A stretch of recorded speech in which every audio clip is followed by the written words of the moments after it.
Adolat jamiyat uchun eng kerakli narsa, sud esa uning so'nggi qo'rg'onidir. Ammo oxirgi vaqtlarda uning devorlarini ba'zi bir savdogarlar teshib o'tyapti. Ular qonunni emas, dollarlarni muqaddas deb bilishadi. Sudya kursisiga o'tirib, ko'ziga adolat bog'ichini emas, balki nafs pardasini tortganlar bugun inson taqdirini va davlatning ishonchini bozorgir matohga aylantirdi.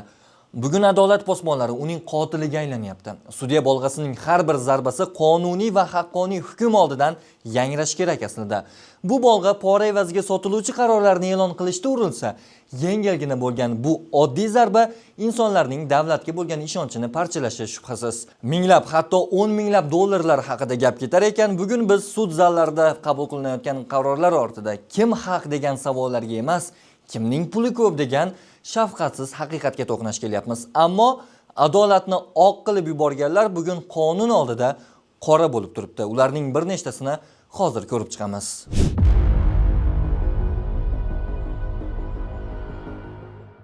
Bir necha kun oldin Surxondaryo viloyati sudining sudya katta yordamchisi 53 ming dollar bilan qo'lga tushdi. U jinoyat ishlari bo'yicha Angor tuman sudi ish yurituvida bo'lgan jinoyat ishini ayblanuvchilar foydasiga hal qilib berishni va'da qilgan.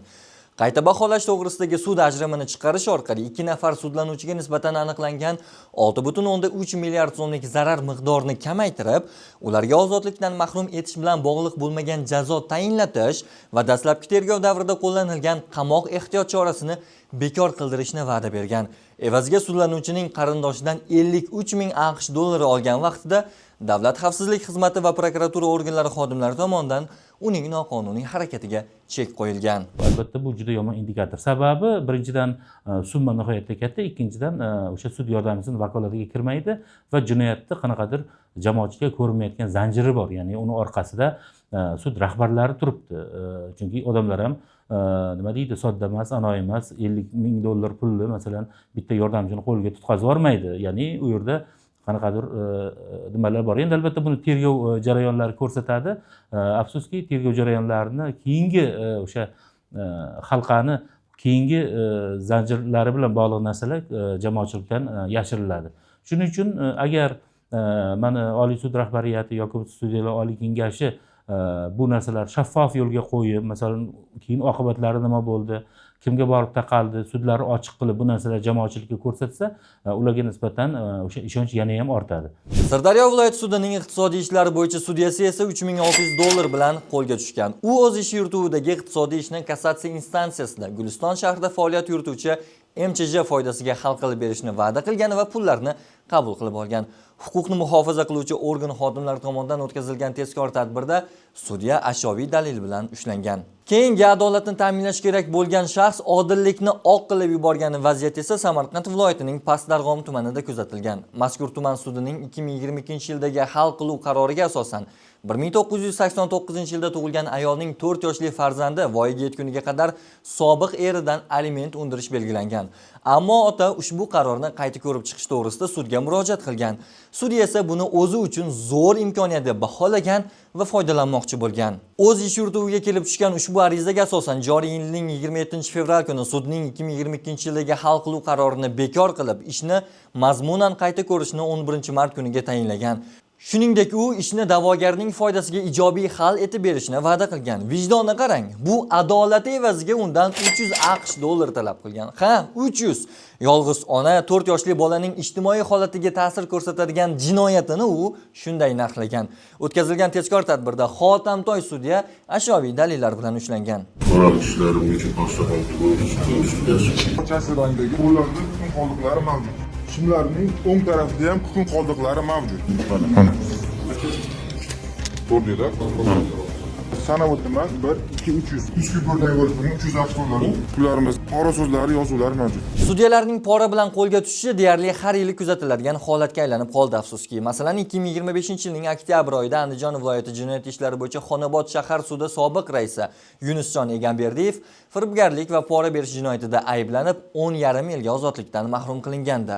51 yoshli sobiq sudya firibgarlik, pora berish bilan bir qatorda Jinoyat kodeksining 25-moddasi bilan ayblangani ham diqqatni tortadi. Unda jinoyatga tayyorgarlik ko'rish va jinoyat sodir etishga suiqasd qilish nazarda tutilgan. Xo'p, o'zi u nima qilganda? Yunusjon Egamberdiyev 2025-yil may oyida muqaddam boshqa sud tomonidan tayinlangan ozodlikdan mahrum qilish jazosi muddatini kamaytirishni va'da qilib, sudlangan shaxsning onasidan $30,000 miqdoridagi pullarni olgan vaqtida ushlangan. E'tiborli jihat shundaki, bu shaxs 2013-2018 yillarda jinoyat ishlari bo'yicha Asaka tuman sudi sudyasi bo'lib ishlagan. U sudyalik lavozimida keyingi muddatga o'ta olmagan. Shu sabab ma'lum vaqt tadbirkorlik bilan shug'ullangan. So'ngra biroz advokat bo'lib ishlagan Egamberdiyev 2024-yil dekabr oyida 5 yil muddatga Xonobod shahar sudining raisi lavozimiga tayinlangan. Tadbirkorlikdagi oldi-berdilardan oshirgan tajribasini taqdirlarga ta'sir o'tkazadigan tizimda ham ishlatmoqchi bo'lgan. Inson huquqlarini, adolatni, davlat tizimini narxlagan. Mana endi jazosini olyapti. O'zbekiston Xalqaro arbitraj va hakamlik sudlarini rivojlantirish jamoat fondi huzuridagi doimiy faoliyat ko'rsatuvchi Namangan viloyat hakamlik sudi sudyasi yer masalasini o'zining vakolatidan kelib chiqib sekundda hal qilib berishni va'da qilgan. U Chust tumanida yashovchi shaxsga mazkur tumanning Mustaqillik mahalla fuqarolar yig'inidagi 6 sotix yer maydonida joylashgan, qurilish tugallanmagan, bahsli, noturar binoga egalik huquqini beruvchi hal qiluv qarorini chiqarib berishga ishontirgan. Buning evaziga $3,200 talab qilgan. O'tkazilgan tezkor tadbirda kelishilgan pul mablag'ini olgani vaqtida ashyoviy dalillar bilan ushlangan. Hokimlik tizimlaridagi pora olish uslubini bilasiz-a yoki eshitgansiz? Hokim yordamchilari yo o'rinbosarlarining korrupsion jinoyat ustida qo'lga tushishi yoki har doim tushaverishi hatto memlarga ham sabab bo'lgan. Xamir uchidan patir yoki soyadagi sultonlar bor jumlasini eslatib yuboradi ular. Aslida yetib borish kerak bo'lgan qo'llar teparoqda ekanini nazariy jihatdan va mantiqan ko'pchilik anglasa-da, amalda hech narsa qilib bo'lmaydi. Chunki doimo fakt talab qilinadi. Surxondaryo viloyati Termiz tuman sudining sudya yordamchisi ham $800 bilan qo'lga tushgan. O'tgan yilning sentyabr oyida bo'lgandi bu holat. U ham o'zi ishlaydigan tuman sudida ko'rilayotgan ma'muriy huquqbuzarlikka oid ish bo'yicha huquqbuzarga nisbatan yengillik yaratib berish evaziga dastlab $500,000 pul mablag'ini olib, qo'shimcha ravishda $800 talab qilgan. U pullarni o'zining qarindoshi vositachiligida olmoqchi bo'lgan. Qarang, ehtimoliy vaziyatlarga tayyorgarlik darajasi qanday. Biroq endi qo'lim oshga yetdi deganda hammasi lanchlashgan. Guruch emas, ish. Endi u ham dollar o'rniga panjara ortida kun sanayapti. Asosan qo'lga tushadiganlar bular o'rtakashlar bo'ladi. Chunki ikkita tomon ham, masalan, pora beruvchi tomon ham, pora oluvchi tomon ham uni oshkor bo'lishidan, jinoiy qilmishi jamoatchilikka chiqishiga javobgarlik tortishdan manfaatdor emas. Shuning uchun ko'p hollarda jabrlanuvchilar o'sha korrupsiyani asosiy ijrochilari o'rtakashlar bo'ladi. Sudyalar bilan jabrlanuvchilar tomonidagi asosiy xalqi bular ular yordamchilari, ular kotiblari yoki advokatlar bo'lib qolishi mumkin. Biz jinoyatchilik dinamikasini kuzatadigan bo'lsak, kvalifikatsiyasini ko'radigan bo'lsak, mana o'sha sudyalar javobgarlikka tortilish holatlarini ko'p hollarda o'sha asosiy pora yetib borish kerak bo'lgan manbalar sud nimalaridan uzoqda qolishadi. Chunki ular birinchidan ehtiyot choralarini ko'rishadi. Ular nima deydi, odamlardan, ya'ni o'sha jabrlanuvchilardan to'g'ri pul olishmaydi, boshqa qilishmaydi. Ko'p holatlarda sodda qilib aytadigan bo'lsa, qopqonga o'rtakashlar tushadi doim. Bu korrupsiyani xavfli tendensiyalardan bittasi. Ya'ni jamiyatda aytaylik, korrupsiya shu qadar rivojlanadi, poraxo'rlik rivojlanadi va o'rtadagi xalqlar qurbon bo'lib ketaveradi va ular yuksalib ketaveradi. Masalan, aytaylik, hokimni bitta yordamchisi qo'lga tushgan bo'lsa, ikkinchi yordamchisi orqali olishga harakat qiladi yoki ikkinchisi ham tushsa, shu tariqa harakat davom etaveradi. Sudyalar ayrim hollarda yordamchisi orqali, ba'zi vaziyatlarda o'zlari pora olsa, hech o'ylab ko'rganmisiz? Ularga fuqarolar kim orqali Benjamin Franklin tasviri tushirilgan qog'ozchalarni yetkazadi. Navbatdagi holat tushunishingiz uchun misol bo'lishi mumkin. O'tgan yilning sentyabr oyida $6,000 evaziga sudyalar bilan kelishib, manzil koloniyada jazo o'tayotgan mahkumni ozod qilishni va'da qilgan advokat ushlangan. U Mirzacho'l tumanida yashovchi 1981-yilda tug'ilgan fuqaro bilan o'zaro til biriktirib, Sirdaryo viloyatining Guliston tumanidagi manzil koloniyada ozodlikdan mahrum qilish jazosini o'tayotgan mahkumni Jizzax viloyati sud tizimidagi tanishlari orqali oqlov hukmi asosida muddatidan oldin ozodlikka chiqarib berishni va'da qilgan. Davlat xavfsizlik xizmati va prokuratura organlari xodimlari esa uning qo'liga kishan taqqan. 1, 2, 3, 4, 5, 6, 7, 8, 9, 60 ta. Demak, har biri $100 dan 60 tani umumiy $6,000 Sudyalar bilan bog'liq ishlar va jazolanganlar faqat shular emas. 2025-yilda 59 nafar sudyaning vakolatlari muddatidan ilgari tugatilgan. Jumladan, sudyalik qasamyodini buzganligi hamda sudyalar odobi kodeksi talablariga rioya etmaganligi uchun 19 nafar sudya lavozimdan ozod etilgan. 3 nafar sudya jinoiy javobgarlikka tortilgan. 58 nafar sudyaning lavozimlari pasaytirilgan. Sudyalik vakolati muddati tugagan 33 nafar sudya navbatdagi sudyalik lavozimiga noloyiq deb topilgan hamda 266 nafar sudya intizomiy javobgarlikka tortilgan. Bu statistika joriy yilning 12 fevral kuni Prezident Shavkat Mirziyoyevga Sudyalar Oliy Kengashi raisi tomonidan taqdim etilgandi. O'zbekiston Respublikasining Oliy sudi Sudyalar Oliy Kengashi ko'p hollarda sudyalarni nima deydi, javobgarlikka tortilishi masalasi bilan bog'liq narsalarni yashirishadi. Ya'ni Oliy sudda mana o'tgan yillarda bir necha o'sha poraxo'rlikda ayblanib qo'lga tushgan sudyalarning sud jarayonlari bo'ldi.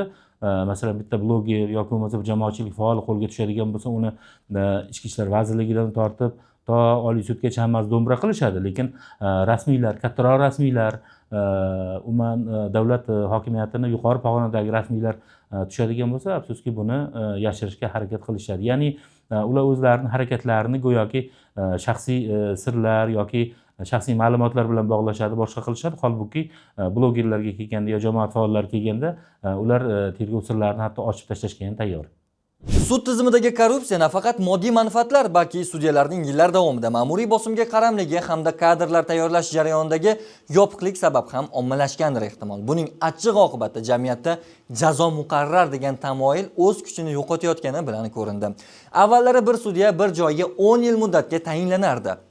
Shuncha davr davomida bir manzilda uzoq qolishini bilgan odamda tabiiyki insoniy instinktlar sabab fikrlar, qarashlar va o'lchovlar o'zgarib ketishi mumkin. Buni oldini olish uchun 2025-yil 24-noyabr kuni Prezident Shavkat Mirziyoyev sudyalar hamjamiyati organlari faoliyatining samaradorligi va ochiqligini oshirish hamda sud mustaqilligi kafolatlarini yanada kuchaytirish chora-tadbirlari to'g'risidagi farmonni imzoladi. Unga ko'ra sudyalarni navbatdagi 10 yillik muddatga tayinlash tartibi bekor qilinib, sudyalik lavozimlariga nomzodlarni dastlab 5 yil muddatga, keyinchalik muddatsiz davrga tayinlash tartibi belgilandi. Shuningdek, sudyaning kasbiy faoliyatini baholashda halollik, kasbiy layoqatlilik va odob qoidalariga rioya etish talablarining aniq mezonlari qonun darajasida belgilandi. Yodingizda bo'lsa, Prezident Shavkat Mirziyoyev 2025-yil 26-dekabrdagi Oliy Majlis va O'zbekiston xalqiga yo'llagan murojaatnomasida korrupsiyaga yo'l qo'yish islohotlarga xiyonat hisoblanishini ta'kidlab, mamlakatda bu illatga qarshi kurashish bo'yicha joriy yilda favqulodda holat e'lon qilingan edi. Takror va takror aytaman, korrupsiya davlat taraqqiyotiga to'siq bo'ladigan, adolat va qonun ustuvorligini izdan chiqarayotgan, jamiyatda ishonch muhitini zaiflashadigan eng jiddiy tahdiddir. Korrupsiyaga yo'l qo'yish esa islohotlarimizga xiyonat desak bu to'g'ri bo'ladi. Bu illatga qarshi kurashish bo'yicha 2026-yilda favqulodda holat e'lon qilamiz. Barcha idoralar compliance va korrupsiyaga qarshi nazoratga mas'ul o'rinbosari lavozimi joriy etiladi. Hisob palatasining vakili faoliyati yo'lga qo'yiladi. Ushbu rahbarlar tizimdagi nopok shaxslarni aniqlash, shuningdek byudjet mablag'larini talon-taroj qilish va mansabni suiiste'mol qilish holatlari oldini olish bo'yicha ta'sirchan nazoratga o'tadi va prezident oldida hisobot beradi. Hatto sudlar davlat hokimiyatining alohida bo'g'ini sifatida korrupsiyadan xoli tizimga aylanishda namuna bo'lishi lozimligi aytilgan. Buning uchun O'zbekistonda sudya va ularning oila a'zolari mol-mulkini deklaratsiya qilish yo'lga qo'yilishi taklif qilinganda, sud mustaqilligini ta'minlash, sudyalarni tashqi bosimlardan himoya qilish uchun sudyalar Oliy Kengash huzurida yosh va malakali kadrlarni tayyorlash uchun Odil sudlov akademiyasi tashkil etilgan. Uning natijalari bir necha yildan keyin bilinsa kerak, ammo hozir bir nima deya olmaymiz. Har holda statistika shuni ko'rsatyapti. Muhtaram deputat va senatorlar, sud huquq tizimini xalqqa yaqinlashtirishga qaratilgan ishlarimizni izchil davom ettiramiz. Biz odil sudlov jarayonini raqamli sud konsepsiyasi asosida tashkil etishni boshladik. Qanday og'ir bo'lmasin. Yurtimizda tergov sudyalari ish boshlagani xalqaro tan olingan habeas corpus institutini qo'llashning navbatdagi muhim bosqichi bo'ldi desak, bu ham adolatdan.